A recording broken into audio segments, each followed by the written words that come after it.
দর্শক, এখন আমি সবার মনে অনেক সময় প্রশ্ন জাগে এমন একটা বিষয় নিয়ে আলোচনা করব।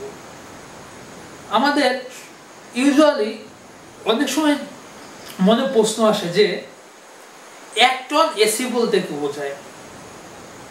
1 টন এসি, অনেকেই ধারণা করে থাকেন 1 টন এসি বোধহয় এসি বা এয়ার কন্ডিশনের ওজনকে বোঝায়। 1 টন এসি আমরা যদি ওজন হিসেবে ধারণা করি, আমরা জানি 1 টন সমান কত কেজি? 1 টন সমান 1000 কেজি। 1 টন সমান 1000 কেজি হলে একটা এসি তো, এসির ওজন তো 1000 কেজি কখনোই হয় না। একটা এসি, সর্ববৃহৎ এসি হলেও একটা এসির ওজন সর্বোচ্চ 10 থেকে 15 কেজি অথবা সর্বোচ্চ 20 কেজির মতো হতে পারে। 1000 কেজি এসি কি হওয়া সম্ভব কখনো? কারো মনে যদি এরকম ধারণা আসে যে 1 টন এসি বোধহয় 1000 কেজি বা 1 টন ওজনের এসি, এরকম ধারণা করলে আসলে আমরা সবসময় ভুল ধারণা করে থাকি। অনেকেই ধারণা করে থাকেন 1 টন এসি বলতে 1 টন ওজনের এসি হয়, 2 টন এসি বলতে 2 টন ওজনের এসি হয়, 5 টন এসি বলতে 5 টন ওজনের এসি হয়। এটা কখনোই সম্ভব না। 1 টন বলতে 1000 কেজি, 2 টন বলতে 2000 কেজি, 5 টন বলতে 5000 কেজি। এত ওজনের এসি কখনোই হওয়া সম্ভব না। 1 টন এসি বলতে আসলে আমরা প্রকৃতভাবে বুঝি যে 1 টন এসি হচ্ছে, এসির শক্তির ক্ষমতা হচ্ছে 1 টন। এখানে টন কিন্তু ওজনের টন না, এই টন হচ্ছে তাপ পরিমাপ করার টন, তাপ শোষণ করার পরিমাপের একক হচ্ছে টন।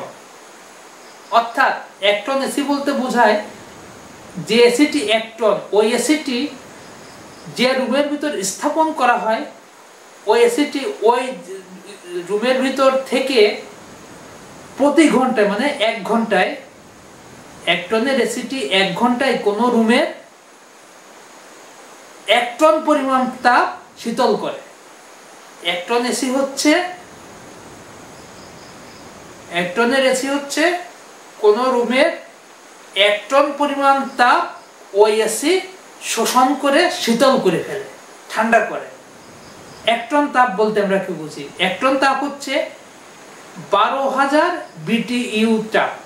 BTU হচ্ছে তাপের একক, BTU হচ্ছে তাপের একক। তাপের একক BTU বলতে বুঝি আমরা British thermal unit. BTU, B তে ব্রিটিশ, টি তে থার্মাল, ইউ তে ইউনিট। 12000 BTU তাপে 1 টন তাপ হয়। ব্রিটিশ থার্মাল ইউনিটকে সংক্ষেপে BTU বলা হয়। BTU হচ্ছে তাপ পরিমাপের একক। 12000 BTU তাপ যদি 1 ঘন্টার মধ্যে কোনো এসি শীতল করতে পারে, অর্থাৎ 12000 BTU তাপ কোনো এসি শুষে নিয়ে, শোষণ করে 1 ঘন্টার মধ্যে শীতল করলে ওই এসিকে 1 টন এসি বলে।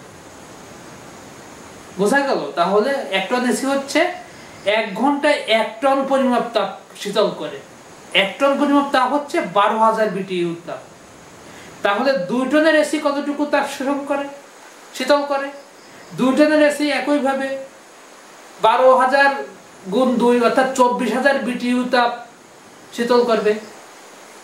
3 টনের এসি 3 × 12 36000 BTU তাপ শীতল করবে 1 ঘন্টায়। প্রত্যেকটি হচ্ছে 1 ঘন্টার হিসাব।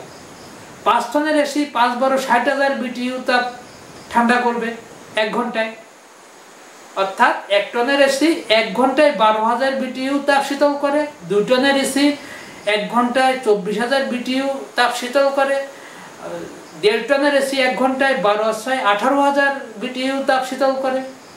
মানে তাপ শীতল করার পরিমাপ হচ্ছে টন হিসাবে পরিমাপ করা হয়।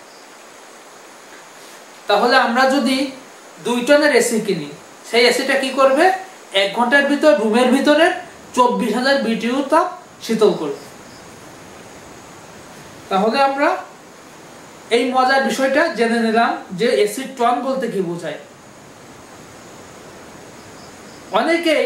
অনেক বোকা মানুষ বা অনেক শিক্ষিত মানুষও এই টনের হিসাবটা আসলে, এসির টনের হিসাবটা আসলে তাদের বোধগম্য হয় না বা তাদের অজানা থাকে।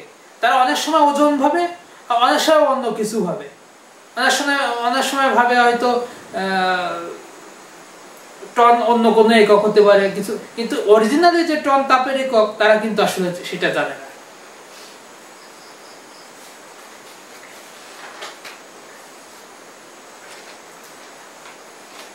দর্শক, এখন আমি আরেকটা মজার বিষয় নিয়ে আলোচনা করব। সেটা হচ্ছে আমরা যে ইন্টারনেট ব্যবহার করি, মোবাইল ইন্টারনেট হোক অথবা ওয়াইফাই ইন্টারনেট হোক, আমরা ইউজুয়ালি বাংলাদেশে গ্রামে বা জেলা শহরে অথবা বিভাগীয় শহরেও যে সকল ইন্টারনেট ব্যবহার করি, এ সকল ইন্টারনেট হচ্ছে মোবাইল থেকে ইন্টারনেট ব্যবহার করি, মোবাইল ইন্টারনেট অথবা ওয়াইফাই ইন্টারনেট। মোবাইল ইন্টারনেটটা পরিচালিত হয় হচ্ছে মোবাইল টাওয়ার দ্বারা পরিচালিত হয় মোবাইল ইন্টারনেটটা। এটা কিন্তু স্যাটেলাইটে না, মোবাইল টাওয়ারও স্যাটেলাইট দ্বারা নিয়ন্ত্রিত না। আবার ওয়াইফাই ইন্টারনেটটা নিয়ন্ত্রণ করা হয় হচ্ছে কেবল দ্বারা, ওয়াইফাই কেবল দ্বারা। ওয়াইফাই কেবলটাও কিন্তু স্যাটেলাইট দ্বারা নিয়ন্ত্রিত নয়। সাধারণত সাবমেরিন কেবলের মাধ্যমে ওয়াইফাই কেবলগুলো নিয়ন্ত্রিত হয়। সাবমেরিন কেবল, ইন্ডিয়া থেকে যে সাবমেরিন কেবল ভারত উপমহাসাগর থেকে তল থেকে বা গঙ্গা নদীর তল থেকে যে সাবমেরিন কেবলগুলো এসছে আমাদের দেশে, ওই সাবমেরিন কেবল দ্বারা আমরা ডিশ এন্টিনার, ডিশ টিভির চ্যানেলগুলো দেখি এবং ওয়াইফাই ইন্টারনেটের ডাটা ব্যবহার করি।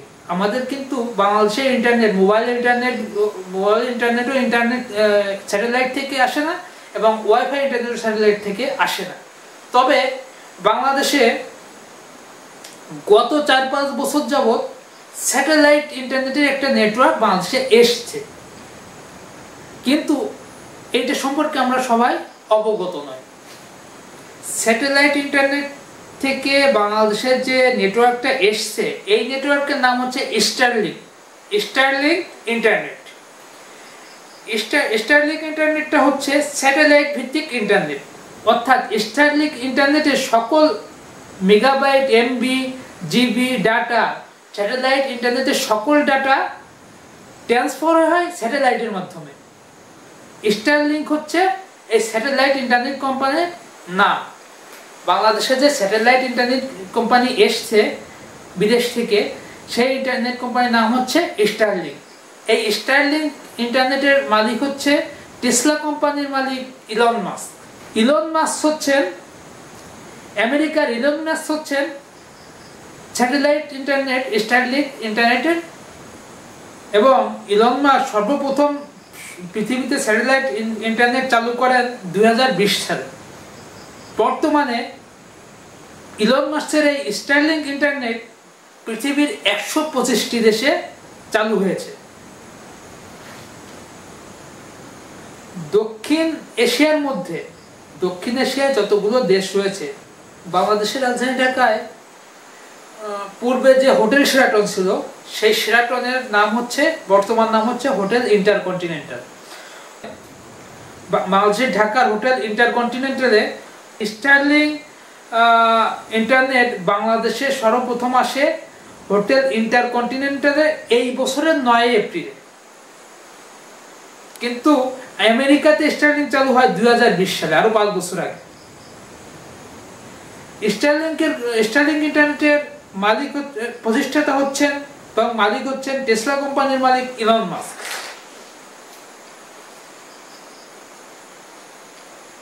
ধন্যবাদ সবাইকে। আশা করি পরবর্তী